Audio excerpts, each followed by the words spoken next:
Kenapa kita harus mendeteksi dini penyakit non-medis tersebut?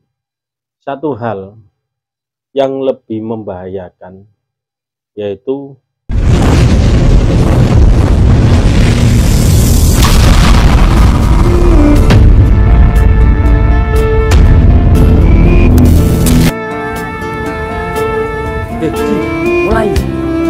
mulai tak? Ya, sip.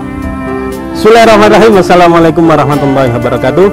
Jangan lupa like, comment, and share, apalagi subscribe. Dukung terus channel kami Riza Manisi supaya kedepannya agar lebih baik lagi. Dan jangan lupa kritik dan saran di kolom komentar kami untuk membangun kedepannya. Terima kasih. Assalamualaikum warahmatullahi wabarakatuh.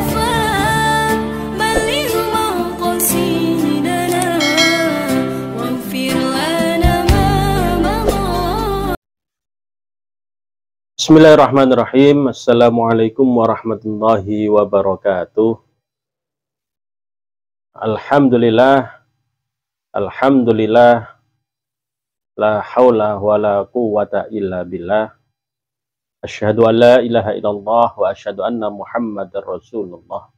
Allahumma shalli ala Sayyidina Muhammad wa ala alihi wa ashabi ajma'in, amma ba'du.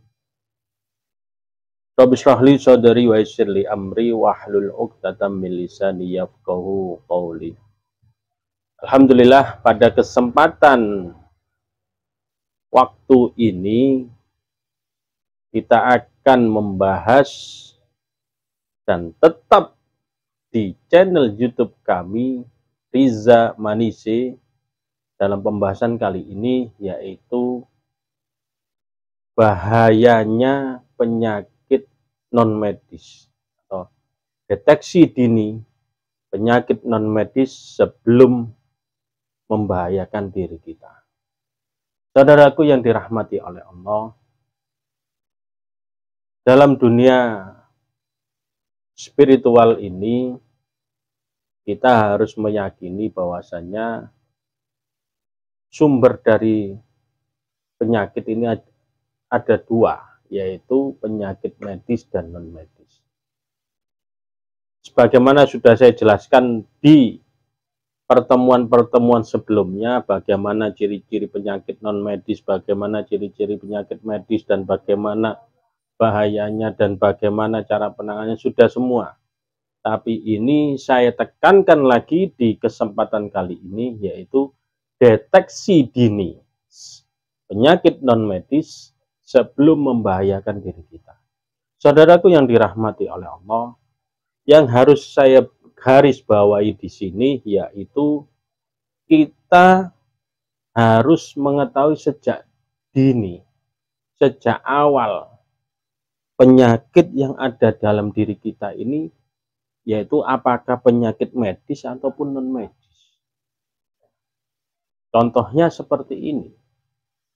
Ada berapa waktu lalu, yaitu pasien kami, 5 tahun dia konsumsi obat obat lambung. 5 tahun, bayangkan, setiap harinya 1 hari sekali, dalam 1 hari dia harus mengkonsumsi obat 3 kali. Dikali 5 tahun dia harus konsumsi terus. Akhirnya apa yang terjadi dampaknya? Yaitu dampak yang dia alami, ada sumbatan-sumbatan dalam pernafasan, sulit bernapas, sulit ketika berjalan berapa meter gitu sudah ngos-ngosan karena badannya terlalu besar. Akhirnya apa? Datang ke kami, kita deteksi, ternyata yang muncul adalah penyebabnya non-medis. Dan itu setelah kami tangani, alhamdulillah, besoknya sampai 1 minggu sampai sekarang sudah kurang lebih 2 bulan ini tidak lagi konsumsi obat karena sudah ketemu ternyata penyakit yang dia idap selama ini ataupun rasakan selama ini itu disebabkan karena penyakit non-medis. Saudaraku yang dirahmati oleh Allah, ada lagi satu cerita, yaitu eh,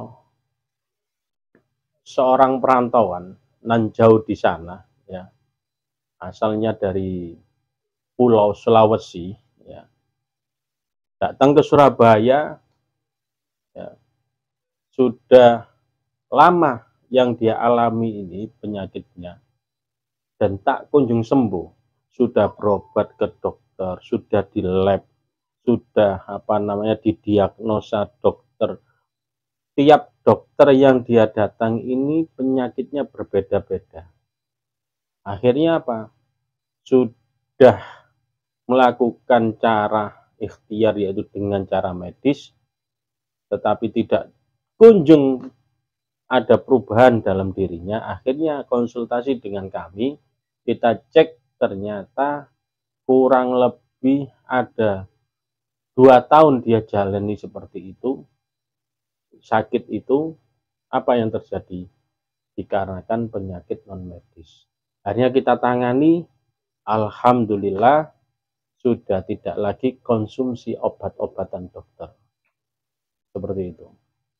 Ada lagi penyebabnya ini kurang lebih dia sejak umur 12-13 tahun dan sekarang dia ini sudah beranjak umur kurang lebih 23 tahun, berarti 10 tahun yang lalu, ya, 10 tahun dia selama ini tidak mengetahui sakit apa yang dia alami, tapi dalam psikologi dia, dalam kejiwaan dia banyak perubahan-perubahan yang tidak dia ketahui. Banyak hal-hal yang negatif, dalam dirinya, tapi dia tidak merasakan itu. Akhirnya, alhamdulillah dipertemukan dengan kami, kita deteksi ternyata selama 10 tahun itu jasadnya, wujudnya itu dia, tapi dalamnya itu bukan dia. Nah, siapa? Yaitu dimasuki ada orang yang ingin merusak hubungan dia dengan keluarganya dia ini. Sengaja dimasukin barang-barang yang negatif di dalam tubuhnya. Sehingga apa? Orang ini selama 10 tahun kayak orang linglung. Tidak tahu apa yang dia kerjakan, tidak tahu apa yang dia lakukan, bahkan dia ini melakukan aktivitas-aktivitas itu dia tidak menyadarinya. Akhirnya bertemulah salah seorang keluarga dia dan konsultasi dengan kami, akhirnya ditemukan, dan alhamdulillah kita coba, kita ruqyah berapa kali pertemuan, 2-3 kali pertemuan, dan alhamdulillah atas izin Allah akhirnya kembali normal dirinya. Dia merasa mulai sadar, loh, saya ini selama ini ngapain saja. Dia mulai sadar. Bayangkan 10 tahun dia tidak merasa bahwa yang melakukan aktivitas dalam sehari-hari itu bukan diri dia. Baru kita setelah lakukan ruqyah 2-3 kali, baru dia mengalami kesadaran bahwasan diri dia itu selama ini dia merasa ada di satu tempat yang mana dia dikurung di satu tempat, kayak di tempat ruangan yang gelap. Nah, itu akhirnya kita kembalikan ke raga dia, sukmo yang lepas dari dalam tubuhnya kita balikan. Akhirnya apa? Baru dia menyadari bahwasanya inilah saya yang sekarang ini. Sehingga dia melihat keindahan-keindahan sekitarnya itu dia agak berbeda. Nah, kok bagus ya, ternyata selama ini saya tidak melihat apa yang selama ini saya lihat. Nah, seperti itu. Saudaraku yang dirahmati oleh Allah, kenapa kita harus mendeteksi dini penyakit non medis tersebut? Satu hal yang lebih membahayakan, yaitu penyakit non medis apabila tidak kita deteksi sejak dini bisa menjadikan penyakit medis dalam diri kita.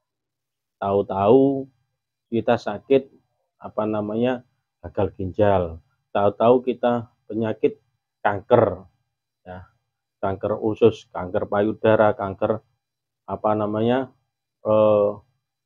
atau kita mau tidak ada riwayat sakit, tahu-tahu kita punya sakit mah akut. Nah, seperti itu. Karena apa? Terjadi seperti itu karena sudah lama menempati di tempat-tempat yang mereka tidak atau yang kita tidak bisa mendeteksi di tempat tersebut. Ya. Tahu-tahu ada sakit di rahimnya, kista dan lain sebagainya. Nah, karena apa? Karena terlalu lama bertempat tinggal di situ. Akhirnya timbullah penyakit medisnya. Atau lebih fatal lagi, yaitu penyakit medis ditunggangi dengan penyakit non medis karena terlalu lama. Sehingga apa? Benar, dokter menemukan penyakitnya, tapi non medisnya ini juga harus dihilangkan. Jadi mengelabui. Ya. Lebih berbahaya lagi, sehingga apa? Ketika kita merasa sakit yang kita alami ini medis, padahal itu sebabnya non medis, maka apa yang terjadi? Walaupun berobat di mana saja, walaupun kita sudah berusaha berikhtiar di rumah sakit atau dokter mana saja pindah-pindah, maka yang terjadi tidak akan pernah kunjung sembuh atau ada perubahan dalam diri kita. Saudaraku yang dirahmati oleh Allah, dalam hal ini saya garis bawahi bahwasanya lebih berhati-hatilah kita dalam menghadapi merasakan penyakit non medis, segera konsultasikan pada seorang peruqyah ataupun seorang yang bisa kita yakini bisa membantu diri kita untuk meruqyah diri kita, mendeteksi diri kita. Kenapa penyakit ini tidak kunjung sembuh dalam diri saya? Silakan datangi kepada siapapun yang Anda yakini sebagai bentuk apa ikhtiar kita, ya, seperti itu.